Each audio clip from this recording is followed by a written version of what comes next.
अऊज़ु बिल्लाहि मिनश शैतानिर रजीम।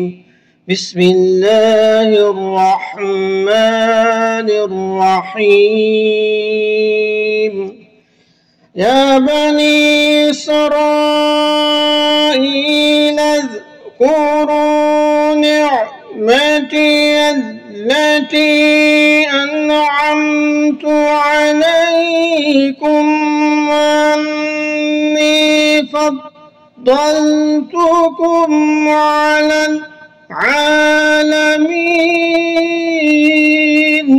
ऐ बनी इसराइल, मेरी उस नेमत को याद करो जो मैंने तुम पर की और मैं तुम्हें तमाम जहानों पर फजीलत दी। तो यहाँ पर इसराइल से मुराद हज़रत याकूब अलैहिस्सलाम का नाम है। बनी इसराइल से मुराद हज़रत याकूब अलैहिस्सलाम की औलाद है। इस सनात से मुराद जैसे अल्लाह पाक ने बनी इसराइल को फिरऔन से निजात दी, दरिया से उनके लिए 12 रास्ते जो हो जारी कर दिए गए, आसमान से उनके लिए खाना नाजुल हुआ और इसी तरह बादल ने उन पर साया कर दिया, पत्थर से 12 चश्मे जो हो जारी हो गए।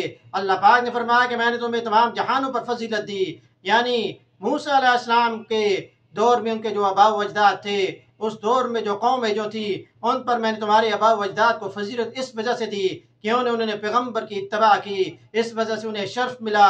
अगर तुम्हें भी ये शर्फ चाहिए, यानी मोहम्मद सल्लल्लाहु अलैहि वसल्लम के ज़माने के यहूदियों का खिताब है कि अगर तुम्हें भी ये फजीलत चाहिए तो अपने आबा वजदाद की तरह फिर तुम पैगम्बर की इत्तबा करो, मोहम्मद सल्लल्लाहु अलैहि वसल्लम की इत्तबा करो, कुरान करीम को मानो और फिर तुम्हें भी ये फजीलत मिल जाएगी। तो यहाँ से ये बात पता चली कि अगर अल्लाह पाक किसी पर कोई एहसानात करें तो फिर उसका शुक्र अदा करना चाहिए। हम कुरान करीम पढ़कर अल्लाह का शुक्र अदा कर सकते हैं, नमाज पढ़ के अल्लाह का शुक्र अदा कर सकते हैं, जिक्रुल्लाह करके अल्लाह का शुक्र अदा कर सकते हैं। अल्लाह पाक अमल की तौफीक अता फरमाए। वमा अलैना इल्लल बलागुल मुबीन।